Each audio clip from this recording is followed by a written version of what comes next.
Hello hello hello hello. आप सब लोगों को मेरा नमस्कार। जो दर्शक इस वक्त हम लोगों को देख रहे हैं, सुन रहे हैं, उन सब लोगों को मेरा नमस्कार। आज बड़े महत्वपूर्ण विषय के ऊपर मैं बात करना चाहता हूं। हम आज़ादी के 75 साल मना रहे हैं। देश बड़े हर्षोल्लास के साथ 75 साल मना रहा है, लेकिन सभी के मन में एक प्रश्न है। 75 साल हो गए। 75 साल किसी भी देश के लिए कोई बहुत ज्यादा नहीं होते, पर 75 साल किसी भी देश के लिए कम भी नहीं होते। 130 करोड़ भारतीयों के मन में प्रश्न है कि इन 75 सालों में कई देश हमसे आगे निकल गए, भारत पीछे क्यों रह गया? भारत आज दुनिया का नंबर 1 देश क्यों नहीं है? भारत अमीर देश क्यों नहीं है? भारत की बहुत बड़ी संख्या आज भी गरीब क्यों है? भारत के अंदर अभी भी हर बच्चे को अच्छी शिक्षा क्यों नहीं मिलती है? हमारे में किस चीज की कमी है? भारत के लोग दुनिया के सबसे इंटेलिजेंट लोग हैं। भगवान ने जब पृथ्वी की रचना की और इंसान बनाया, सबसे इंटेलिजेंट लोग भारत में भगवान ने पैदा किए। हमारे लोग जब दुनिया भर में जाते हैं, अमेरिका ले लो, लंदन ले लो, फ्रांस ले लो, दुनिया की कोई मल्टीनेशनल कंपनी उठा के देख लो, ऊपर आपको एक इंडियन बैठा मिलेगा नंबर 1 या नंबर 2 पोजीशन पे। हमारे देश के लोग इतने इंटेलिजेंट हैं, इतने हार्ड वर्किंग हैं, फिर हमारा देश पीछे क्यों रह गया? भगवान ने जब पृथ्वी बनाई, भारत को सब कुछ दिया। भगवान ने सबसे खूबसूरत जगह भगवान ने भारत को बनाया। भारत में नदियां हैं, पहाड़ हैं, मिनरल्स हैं, जड़ी बूटियां हैं, सारी फसलें हैं, समुद्र है, कोई कमी नहीं छोड़ी भगवान ने। फिर भारत पीछे क्यों रह गया? आज ये प्रश्न सब लोगों के मन में है कि भारत पीछे। जो देश हमारे बाद आजाद हुए, सिंगापुर हमारे 15 साल बाद आजाद हुआ, आज हमसे आगे निकल गया। सेकेंड वर्ल्ड वॉर में जापान ध्वस्त हो गया था, हमसे आगे निकल गया आज। सेकेंड वर्ल्ड वॉर में हिटलर के बाद जर्मनी ध्वस्त हो गया था, आज हमसे आगे निकल गया। हम पीछे क्यों रह गए? कुछ लोग पूछते हैं, can India lead the world? Why not? हमारे पास दुनिया के बेस्ट इंजीनियर हैं, बेस्ट डॉक्टर हैं, बेस्ट किसान हैं, बेस्ट वकील हैं, बेस्ट टैलेंट है दुनिया का। फिर हम आगे क्यों नहीं बढ़ सकते? हमारा सिस्टम खराब है। पिछले 75 साल के अंदर इन पार्टियों और इन नेताओं ने मिलके हमारे देश के अंदर केवल राजनीति की है, गंदी राजनीति की है। इनके भरोसे अगर छोड़ दिया तो अगले 75 साल भी देश को ये आगे नहीं बढ़ने देंगे। अगले 75 साल भी भारत पीछे रह जाएगा। अब उम्मीद केवल एक ही है, इस देश की जनता। अगर 130 करोड़ लोग एक साथ इकट्ठे हो जाएं तो भारत को दुनिया का नंबर 1 देश बनने से कोई नहीं रोक सकता। पूरा देश इकट्ठा हुआ था 1947 में। जब सारा देश इकट्ठा हुआ 1947 में, हमने अंग्रेजों को उठा के बाहर फेंक दिया। आज अगर हम सारे जने इकट्ठे हो जाएं, भारत को दुनिया का नंबर 1 देश बनने से कोई नहीं रोक सकता। उसी मिशन पे हम लोग निकले हैं। हम लोग देश के कोने कोने में जाएंगे, हर राज्य के अंदर जाएंगे और लोगों को जोड़ने की कोशिश करेंगे। लोगों को जोड़ने की कोशिश करेंगे। अगर 130 करोड़ लोगों को जोड़ने का हमारा मकसद है, इसीलिए मेरी सभी लोगों से अपील है, चाहे आप बीजेपी के हो, चाहे आप कांग्रेस के हो, चाहे आप आम आदमी पार्टी के हो, चाहे आप इस पार्टी के हो, चाहे उस पार्टी के हो, पार्टीबाजी नहीं कर रहे हम लोग। हमारा मकसद है जनता को जोड़ना, जो जो लोग इस देश को दुनिया का नंबर 1 देश देखना चाहते हैं, आप सब लोग इस मुहिम से जुड़िए। इस मुहिम से जुड़ने के लिए इस नंबर पे मिस्ड कॉल करनी है 951001000100। मैं दोबारा रिपीट कर दूं 951001000100। भारत को दुनिया का नंबर 1 देश बनाने का क्या मतलब है? हमें इस देश के हर बच्चे के लिए अच्छी शिक्षा का इंतजाम करना पड़ेगा। हमें इस देश में हर भारतीय के लिए अच्छे इलाज का इंतजाम करना पड़ेगा। हमें इस देश में हर व्यक्ति के लिए बिजली, पानी, रोजगार का, हर युवा के लिए रोजगार का इंतजाम करना पड़ेगा। भाषण देना बड़ा आसान है, मैं भी भाषण दे सकता हूं दुनिया का नंबर 1 देश बनाएंगे, लेकिन काम करना बड़ा मुश्किल है, बड़ी मेहनत करनी पड़ेगी। और इन सारी चीजों में सबसे इंपॉर्टेंट एक चीज है, वो है शिक्षा। मुझे लगता है 1947 में हम लोगों से एक गलती हुई थी। जैसे ही देश आजाद हुआ, आजाद भारत को सबसे ज्यादा तवज्जो शिक्षा पे देनी चाहिए थी।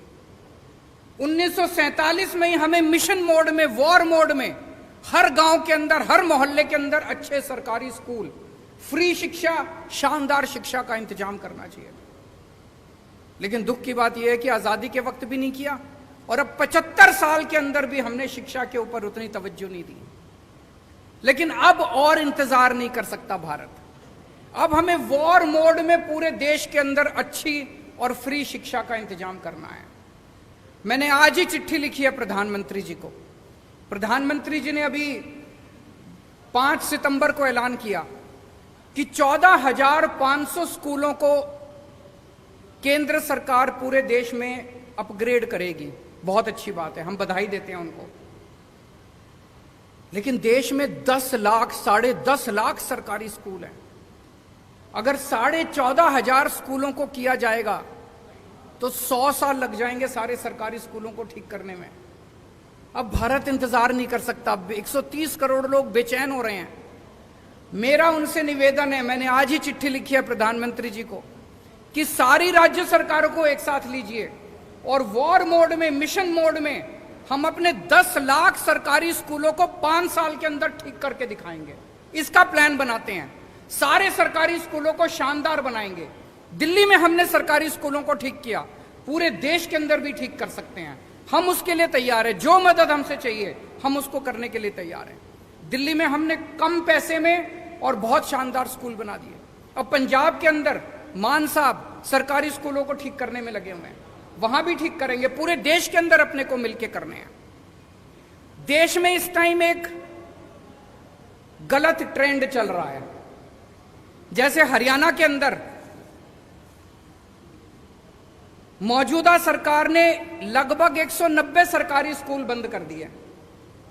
उसके पहले की केंद्र कांग्रेस सरकार ने 500 स्कूल, 700 स्कूल बंद कर दिए। इन दोनों सरकारों ने मिलकर पिछले कई सालों में, पिछले कुछ सालों में। सरकारी स्कूल अगर हम बंद करते जाएंगे तो गरीबों के बच्चे कहां पढ़ेंगे? कहते हैं सरकारी स्कूल में बच्चे कम आते हैं, कम आने लग गए। आपने सरकारी स्कूलों का ऐसा बेड़ा गर्क कर दिया कि गरीब आदमी भी अब अपने बच्चों को सरकारी स्कूल में नहीं भेजता। वो अपना पेट काट के 2 टाइम की रोटी कम खा लेगा, प्राइवेट स्कूल में भेजना चालू कर दिया। आप सरकारी स्कूलों को बंद करने की बजाय उनको शानदार बना दो।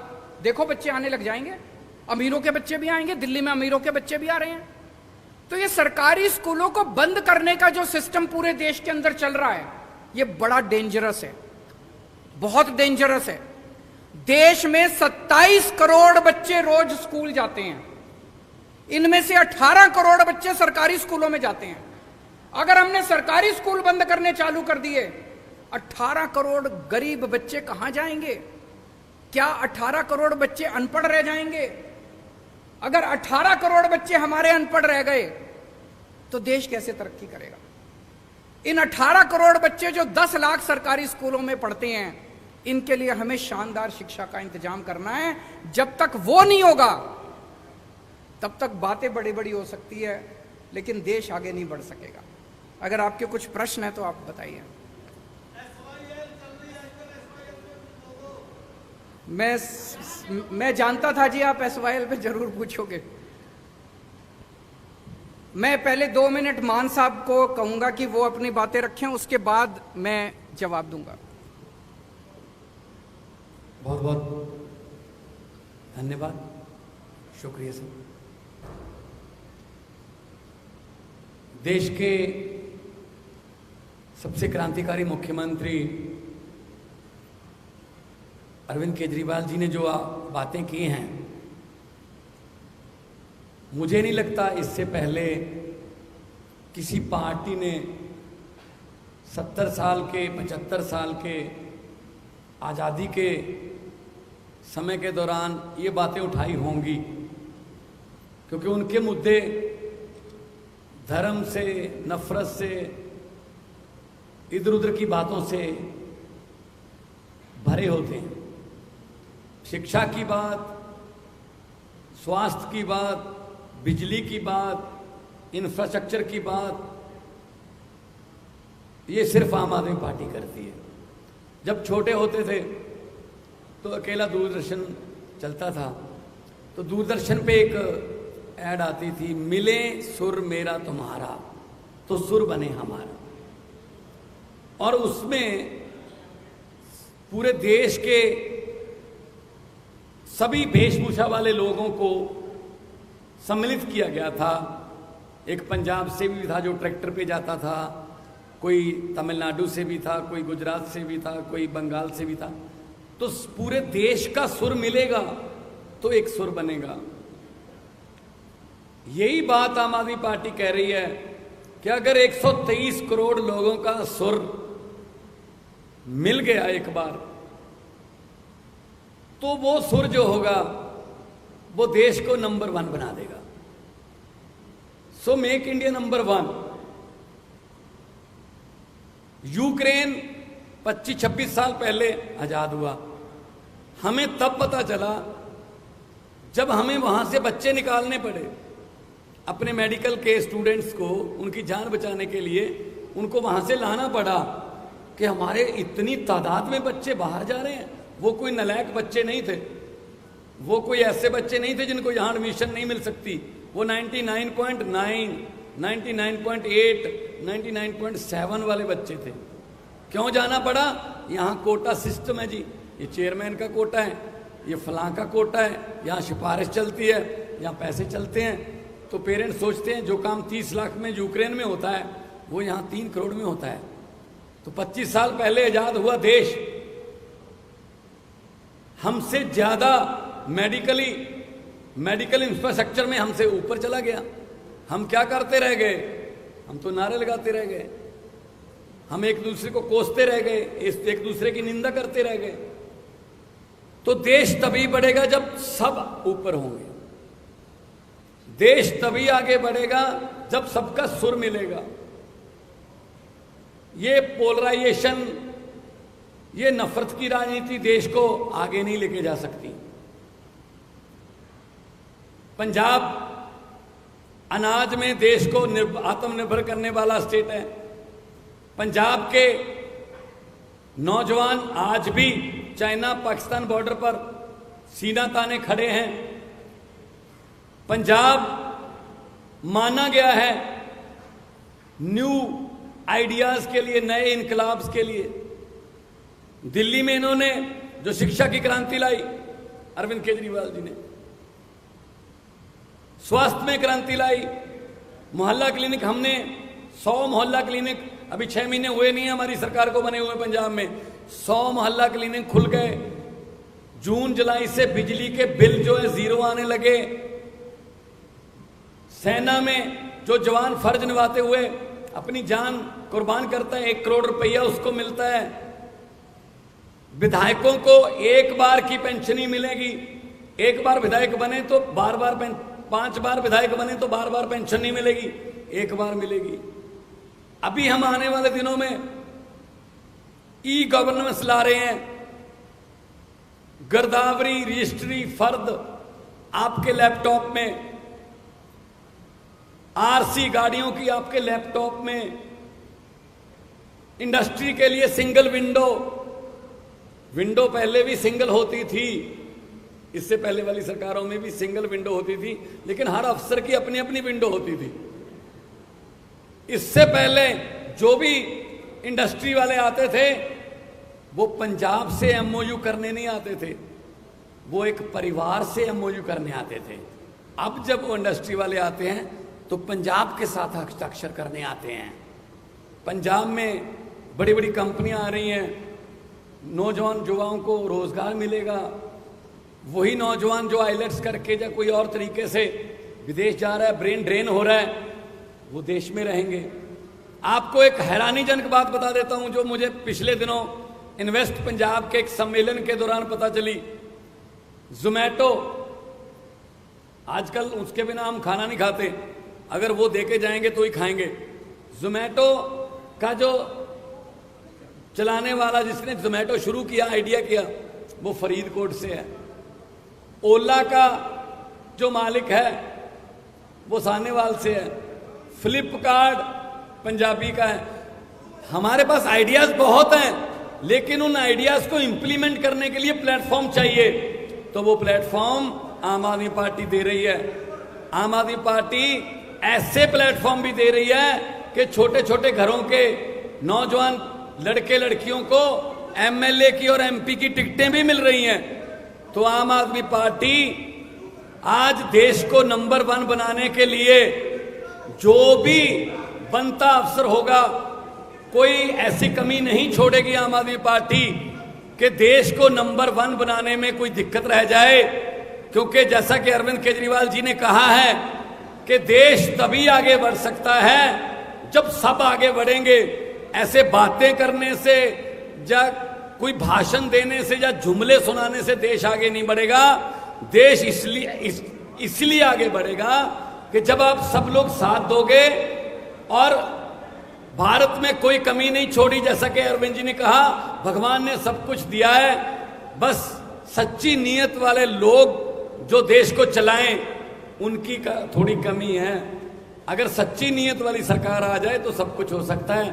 आम आदमी पार्टी के 6 महीने नहीं हुए पंजाब में बने हुए, अभी 6 महीने नहीं हुए। सच्ची नीयत है कि हमने 8736 अध्यापकों को पक्के कर दिया, जो पिछले कई सालों से अकाली दल और कांग्रेस की सरकारों से लाठियां खा रहे थे, पगड़ियां उतर रही थी, वाटर कैनन चल रहे थे। सच्ची नीयत है तो सब कुछ हो सकता है। तो मैं आप सबका इस बात के लिए आभारी हूं। आप बहुत ही शॉर्ट नोटिस पर हमारे पास पहुंचे हैं और आपका कोई सवाल हो तो उसके जवाब देने के लिए हम लोग यहां पे उपस्थित हैं।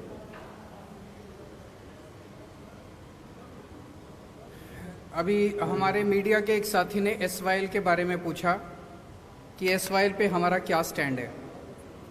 मैं आपसे पूछना चाहता हूं कि एसवाईएल पे पंजाब कांग्रेस का क्या स्टैंड है और हरियाणा कांग्रेस का क्या स्टैंड है। एसवाईएल पे पंजाब बीजेपी का क्या स्टैंड है और हरियाणा बीजेपी का क्या स्टैंड है। पंजाब में जाते हैं ये लोग तो कहते हैं एसवाईएल बनने नहीं देंगे, हरियाणा में आते हैं ये लोग तो कहते हैं एसवाईएल लेके रहेंगे। इसी गंदी राजनीति ने पिछले 70 साल में भारत को, इंडिया को नंबर 1 नहीं बनने दिया। केवल और केवल गंदी राजनीति करते हैं। एसवाईएल बड़ा इंपॉर्टेंट मुद्दा है, पानी बड़ा इंपॉर्टेंट मुद्दा है। दोनों राज्यों में पानी की कमी है, हमें यह बात माननी पड़ेगी। पंजाब में पानी का स्तर बहुत नीचे जा रहा है, पानी की कमी है, लोग प्यासे हैं। हरियाणा में पानी का स्तर बहुत नीचे जा रहा है, हरियाणा के अंदर पानी की कमी है, हरियाणा में लोग प्यासे हैं। पंजाब को भी पानी चाहिए, हरियाणा को भी पानी चाहिए।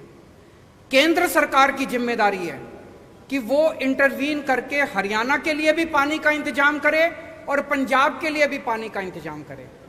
केंद्र सरकार का काम क्या है? केंद्र सरकार का काम ये नहीं है कि दोनों राज्यों को एक दूसरे से लड़ाए। अगर हम एक दूसरे से लड़ते रह गए तो भारत आगे कैसे बढ़ेगा? जैसा मैंने कहा कि हम मिशन पे निकले हैं, 130 करोड़ लोगों को जोड़ना है, हमें आपस में लड़ना नहीं है और ये संभव है। हरियाणा को भी पानी मिल सकता है, पंजाब को भी पानी मिल सकता है।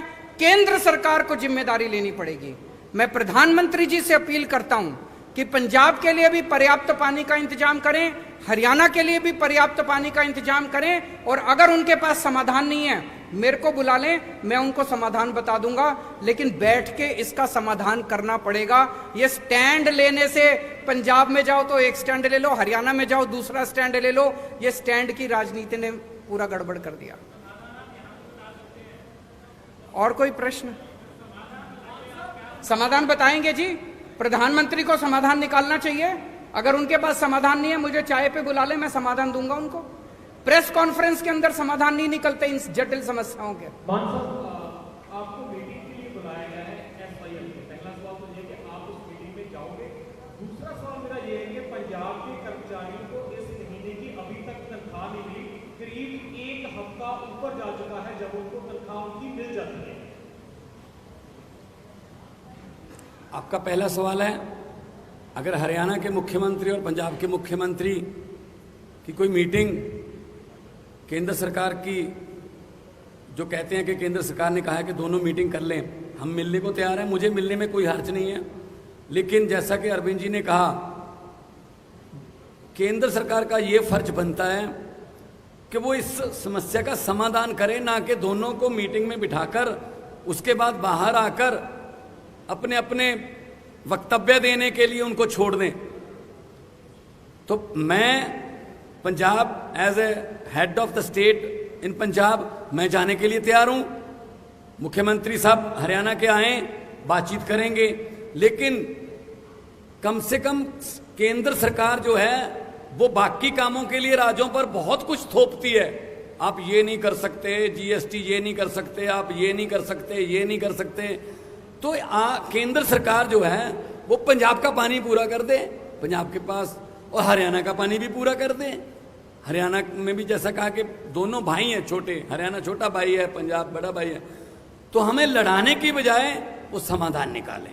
दूसरा, आज शाम तक वो जो हमारे एम्प्लॉइज की कुछ तनख्वाह रहती है वो मिल जाएगी, क्योंकि हमने पॉजिटिव राजनीति की है, हमने मुलाजिम पक्के किए, हमने भर्ती की, और हमने शुगर केन वाले जो गन्ना मुलाजिम थे पिछले कई सालों से धरने दे रहे थे, उनके पैसे भी आज ही जा रहे हैं। 94.98 करोड़ आज ही जा रहे हैं। आज शाम को तनख्वाह भी मिलेगी। हमने खजाने में जितने भी पैसे आते हैं हमने लोगों के लिए खोल रखे हैं। हम कर्जा भी नहीं लेते, लेकिन लोगों को हम कोई कमी भी नहीं छोड़ेंगे। और इस बार 23% जीएसटी की कलेक्शन बढ़ी है, और जितना टैक्स आएगा हम इंफ्रास्ट्रक्चर के रूप में, हम स्कूलों के रूप में, सस्ती बिजली के रूप में, हम सड़कों के रूप में, अच्छे स्कूलों के रूप में, मोहल्ला क्लिनिक के रूप में लोगों पर ही खर्च करेंगे।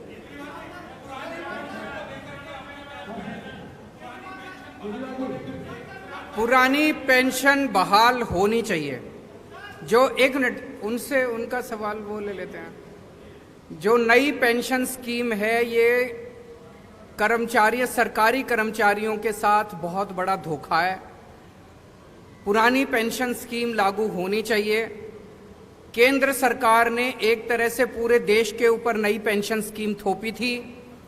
मैं आज इस मंच के माध्यम से केंद्र सरकार से अपील करना चाहता हूं कि सारे जितने उसके बाद एम्प्लॉयज़ रिक्रूट हुए जो कि नए पेंशन स्कीम से अफेक्टेड हैं, वो सारे बहुत ज़्यादा दुखी हैं और बहुत गुस्से में हैं।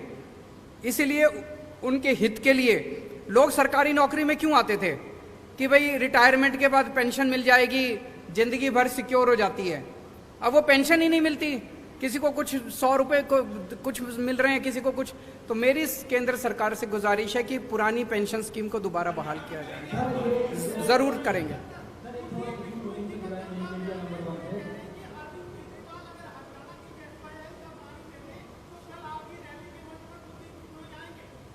कुलदीप बिश्नोई की जरूरत ही नहीं हमको। कुलदीप बिश्नोई वहीं रहे, वो किस लिए? आप एक चीज बताओ, मैं आपसे पूछना चाहता हूं, अभी तक वो कांग्रेस में थे, अब वो बीजेपी में चले गए, अपनी पार्टी पहली एमएलए थे, अब भी एमएलए का चुनाव लड़ेंगे, तो क्यों गए हैं? उनके ऊपर इतने सारे केस थे, इतने सारे केस थे, तो वो अपने केस रफा दफा कराने के लिए गए हैं। तो वो जनता से वोट किस लिए मांग रहे हैं? अब वो इसलिए नहीं मांग रहे कि मैं तुम्हारा कुछ भला करूंगा, भला तो पहले कर देते, अभी भी कांग्रेस में ही थे, एमएलए ही थे। वो जनता से कह रहे हैं मेरे को वोट दो ताकि मैं अपने सारे केस रफा दफा करा लूं। तो कुलदीप बिश्नोई जहां आए हैं वहीं रहे, उनकी हमें जरूरत नहीं है।